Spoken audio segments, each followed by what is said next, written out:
Hi viewers, అయోధ్యలో ఉన్న బాలరాముని దర్శనానికి ఎవరైతే వెళ్ళాలనుకుంటున్నారో అక్కడి దర్శనం టికెట్స్ కానీ, ఆరతి టికెట్స్ కానీ ఆన్లైన్లో ఆఫ్లైన్లో ఎలా బుక్ చేసుకోవాలి, నెక్స్ట్ వచ్చేసి గుడి తలుపులు ఏ ఏ సమయంలో తీసి ఉంటాయన్నది పూర్తి సమాచారాన్ని ఈ వీడియోలో నేను చెప్పబోతున్నాను. సో దానికంటే ముందు ఛానల్కి కనుక ఇప్పుడే ఎవరన్నా కొత్తగా వస్తే మాత్రం ఛానల్ని సబ్స్క్రైబ్ చేసుకోండి. ఇలాంటి మంచి విషయాలు మన ఛానల్లో ఎప్పటికప్పుడు చెప్పడం జరుగుతుంది. అయితే గుడి సమయాల గురించి మాట్లాడుకునే దానికంటే ముందు మనకు గుడి ఉదయము, సాయంకాలము తెరవడం జరుగుతుంది. అలాగనే 2 రకాల హారతులైతే ఇవ్వబోతున్నారు. సో, గుడి సమయాలను గురించి మాట్లాడుకొస్తే ఉదయం 7 గంటల నుంచెల్లి మొదలుకొని 11:30 వరకు తెరిసి ఉంటుంది ఉదయం. నెక్స్ట్ అలాగనే మధ్యాహ్నం 2 గంటల నుంచి మొదలుకొని నైట్ 7:30 వరకు తెరిచి ఉంటుంది.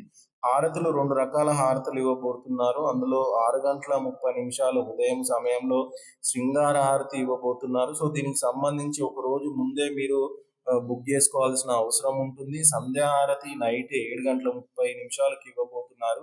ఇది అదే రోజు ఇవ్వడం అయితే జరుగుతుంది. అంటే శృంగార హారతి మాత్రము ఒక రోజు ముందే బుక్ చేసుకోవాలి. సంధ్యా హారతి మాత్రం అదే రోజు బుక్ చేసుకోవాలనే విషయాన్ని మాత్రము మీరు గుర్తుపెట్టుకోవాలి. సో, ఆఫ్‌లైన్‌లో తీసుకోవాలనుకున్న వారు టికెట్లు 30 నిమిషాలు దర్శనానికి అంటే హారతికి ముందు ఒక గంట సమయం ముందు క్యాంప్ ఆఫీస్ శ్రీరామ జన్మభూమి క్యాంప్ ఆఫీస్‌కి వెళ్ళి మీరు ఈ యొక్క టికెట్స్‌ని బుక్ చేసుకోవాలి. ఆన్‌లైన్ విషయానికొస్తే దాని గురించి ఇదంతా ఆఫ్‌లైన్‌లో, ఆన్‌లైన్ గురించి మాట్లాడుకోవడానికంటే ముందు మనం ఎలా వెళ్ళడానికి హైదరాబాద్ నుంచెల్లి లేదనుకుంటే మిగతా ఏ ప్రదేశం గురించెలా అంటే హైదరాబాద్ గురించి మాట్లాడితే మాత్రము మనకు 6 ట్రైన్‌లు అవైలబుల్‌గా ఉన్నవి. అందులో శుక్రవారము, మంగళవారము, సోమవారము, గురువారము ఇలా 4 రోజులలో మనకు ట్రైన్స్ అయోధ్యకు వెళ్ళడానికి అవైలబుల్‌గా ఉన్నాయి హైదరాబాద్ నుంచెల్లి. అందులో ఒక ట్రైన్ శుక్రవారము మాత్రం వైపీఆర్ జీకేపీ ఎక్స్‌ప్రెస్ మాత్రమే డైరెక్ట్‌గా అయోధ్యకి వెళ్ళే అవకాశం ఉంది. మిగతాయి అన్నవి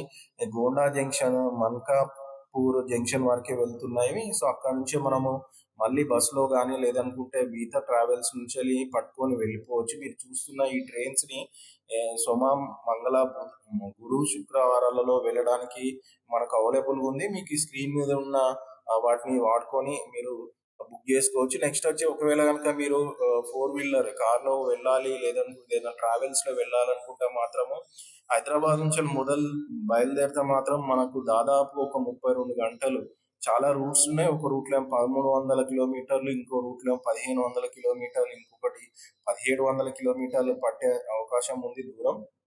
నెక్స్ట్ వచ్చేసి ఒకవేళ బస్సు మార్గంలో వెళ్ళాలి అని అనుకుంటే మాత్రము దాదాపు రూ. 6,000 ఖర్చు అవకాశం ఉంది. 27 గంటల సమయం అయితే పట్టుతుందని మనకు ఇక్కడ తెలుస్తుంది. నెక్స్ట్ వచ్చేసి మీరు గనక ఒకవేళ ఆన్‌లైన్‌లో బుక్ జేసుకోవాలంటే అఫీషియల్‌గా మాత్రం ఇప్పటికి ఇంకా మనకు సైట్‌లో ఏదైతే ఇంతకుముందు చూపించానో సైట్‌లో అఫీషియల్‌గా లాగిన్ అయితే ఇవ్వలేదు. ఒకవేళ లాగిన్ ఇస్తే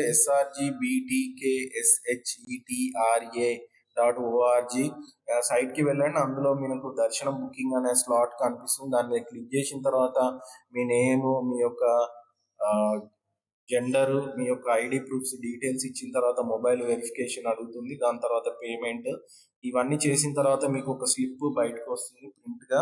సో, దాన్ని పట్టుకొని దర్శనానికి మీరు డైరెక్ట్‌గా వెళ్ళే అవకాశం ఉంటుంది. సో, దీనికి సంబంధించి మాత్రము మీరు గుర్తుపెట్టుకోవాల్సిన విషయం ఏంటి అంటే మీరు స్క్రీన్ మీద చూస్తున్నారు గదా! శ్రీరామ జన్మభూమి తీర్థ్ క్షేత్ర అని ఇదొక అఫీషియల్ సైట్. ఇందులో మాత్రమే మీకు ఏదైనా పూర్తి సమాచారము మీకు అవైలబుల్‌గా ఉంటుంది. ఒకవేళ గనక మీరు బుకింగ్ చేసుకోవాలంటే ఈ సైట్ మాత్రమే వెళ్ళి చేసుకోండి. సో, ఇది ఫ్రెండ్స్, మీరు గనక అయోధ్యలో ఉన్న బాలరాముని దర్శనానికి వెళ్ళాలనుకుంటే పూర్తి సమాచారము. ఒకవేళ వీడియో గనక నచ్చితే గనక ఛానల్‌ని సబ్స్క్రైబ్ చేస్తూ మీ ఫ్రెండ్స్‌కి మన ఛానల్ గురించి చెప్పండి. అండ్ వీడియోని కూడా లైక్ చేయండి. Thanks for watching.